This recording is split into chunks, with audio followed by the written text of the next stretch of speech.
Hi guys, and welcome back to my channel. A very happy Ramadan to all of you who are celebrating. Let's hope we all be able to make the best of this beautiful month. Every year I decorate our house for Ramadan and Eid, and I usually tend to have decorations that I can use for both Ramadan and Eid, so I'm done with them together. So this year I challenged myself and went to the Dollar Tree, and I was so amazed to find so many wooden things that I grabbed. Everything that I'm showing you right now is from the dollar store. So everything is extremely budget friendly, and all the DIYs I did are fairly quick, and you can also involve your kids into it. That's one of my main concerns when I'm decorating for Ramadan and Eid. I want my kids to be involved and I want them to be excited. So we started on the kids corner first. I gave my kids these plaques to paint. I also grabbed some paint from the Dollar Tree, the washable kind, and my kids had a blast painting all of these plaques.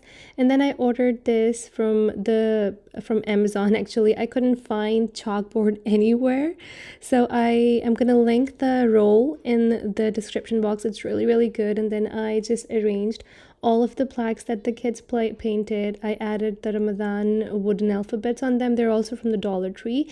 And I arranged their books. I also had these lanterns from last year. I made them with my kids, and I just pasted them on the wall with a little bit of tape, and I added some twinkling lights, added their books, and this is how they look. They were so excited about this.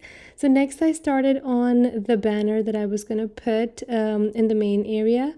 I also found these wooden circles, so I wanted to use them. Initially, I thought I was going to put some cardstock on it, but I ended up painting it, and you don't need any special paint. I'm actually using the same washable paint my kids used, same glitter, and I painted them with blues and greens, little peacocky sort of a feel. And then you want them to dry completely before you add your letters or alphabets or whatever you're doing on it. And I painted enough to make the word Ramadan and also to make the word Eid, so that I'm not constantly going back and forth. So I have my Eid stuff ready to go when I want them. This is how it looked. I added these trims I had left over from my sister's wedding, and then I also printed this dua. I'm gonna put a link to my Etsy page in the bottom. You can head over. I have lots of beautiful dua printouts there. You can grab one from there.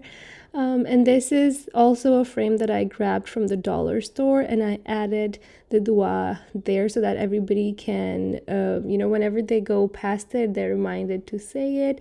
And this is from last year. We made this sadka box, me and my kids. It's just a container, and then we painted it and we put coins. And this is the tasbih me and the kids made. Alian has been super excited about namaz ever since we made this. So I also grabbed these paper fans from the dollar store. They costed about, I think, $3 or $4. And I grabbed this blue star sheet for $1 from Michael's. And then I turned it into a paper fan. So when you're making a paper fan, your length has to be double than the width. So it needs to be, these paper fans are about 11.5 into 6, you'd say, but it's better to have 6 by 12. That way your fan is going to be perfect. Then I creased them, and the way it's actually the way you made a fan when we were kids, the Japanese sort of fans. That's how you make it. You glue it in the middle and then you fan it out. I also cut out some stars and moons that I added. And also don't forget to clean up your fans when you make them. Just run a Sharpie over them so that there is no white visible. So I had this Ramadan Kareem from last year, and I made this Eid Mubarak. I used my Cricut for most of them, and I just pasted them on top of all the fans, and I used a double-sided tape to stick them. You may want to use hot glue gun. They tend to fall out at times, especially if it's windy. And I always like to arrange everything on the floor before I put it on the wall. I also grabbed them from Amazon, these garlands. They're really pretty. I also had tons of fairy lights. I love fairy lights, so of course I had to have them. And then I cut this big garland into small pieces and hung it from the lights. This is how the sitting area looks at the moment. And I also made this really easy date and time hanging that you can pretty much make in less than an hour. You only need to glue everything and put it where you want to put them. I also use the same chalkboard sticker that I use for my kids corner for this. And initially I drilled holes and I thought I'm gonna put clear twine in it, but then I ended up glue gunning everything, so you don't even need to drill holes. And that is it. This looks really good. This is how it looks around the evening, because at night it's so dark, you're not gonna able to see. I hope you guys enjoy this. I put fairy lights everywhere I could. I also added a string on our stairs, and this is how everything looks. I hope you guys like it. Please do give it a big thumbs up if you did. I hope you find it helpful.